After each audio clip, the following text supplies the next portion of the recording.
This is going to be my attempt to try to get my gauge cluster working because my oil pressure and my temperature don't work, but everything else does work.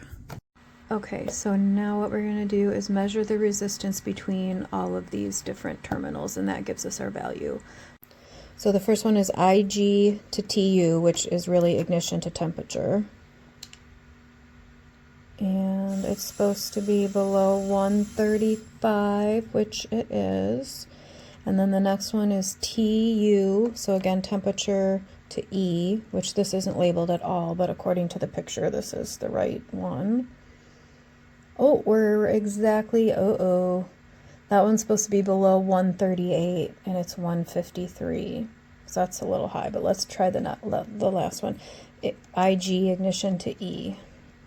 And this one's supposed to be below 273. And it is. So it was these two, it was too high. Okay, so we've got too much resistance here. Alright, so now that we know that there's too much resistance between these two, I'm going to take the gauge out and see what we got going on.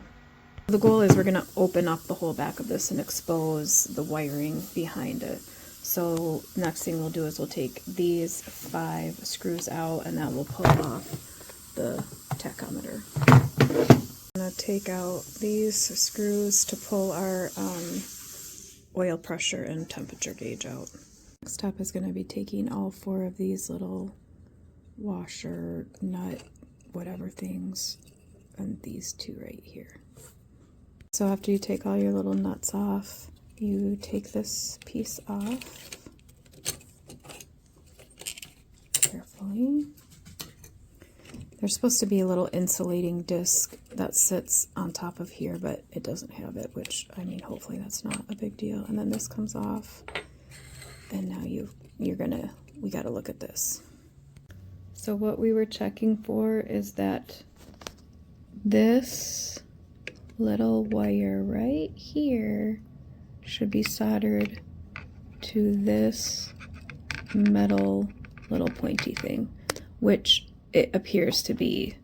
So I don't think that's our problem. So we got to move on to something else. Okay, so the way we're going to test the temperature gauge is, it says 38 and 13.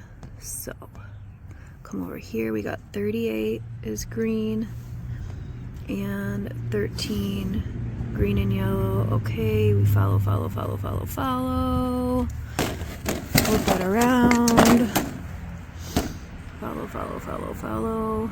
Okay, yes. So our wire is yellow and green. I'm trying to find the sensor to show you guys. This is the coolant temp sensor. And we need a green and yellow. This wiring harness is so catastrophic.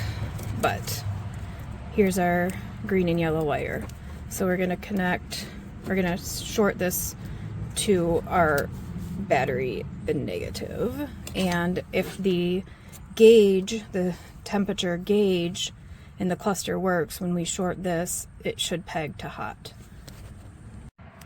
Okay, so you just connect your copper wire around there, and then you stick it in your battery negative, and come on over.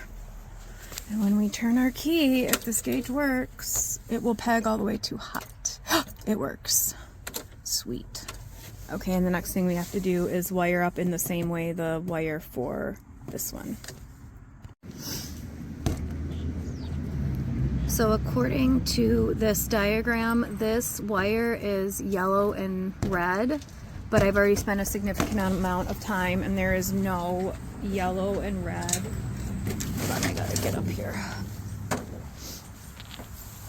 There's no yellow and red wire pretty much anywhere in here.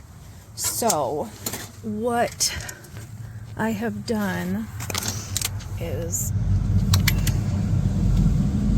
this wire here goes to that's the wire that goes to the sending unit, which is on this bundle of wires here. And that bundle of wires comes up.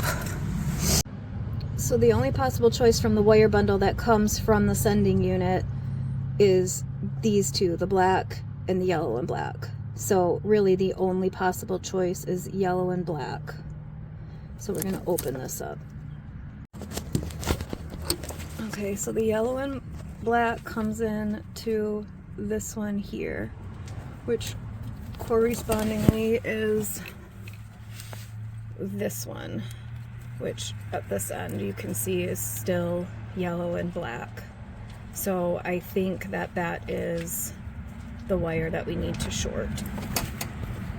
And then we can further corroborate by showing that the only wires going back here are the black one, which doesn't count, the yellow and green, which we've already proven is temperature.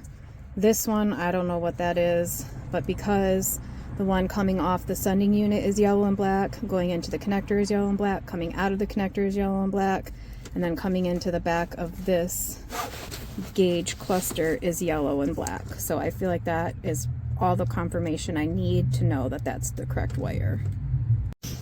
So what we're going to do in this case is we're going to touch our copper to this one right here and go check and see if that gauge is working.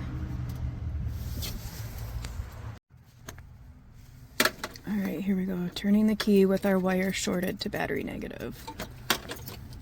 And nothing is happening. So, the oil pressure sending... Ooh, just went up a tiny bit. Hold on.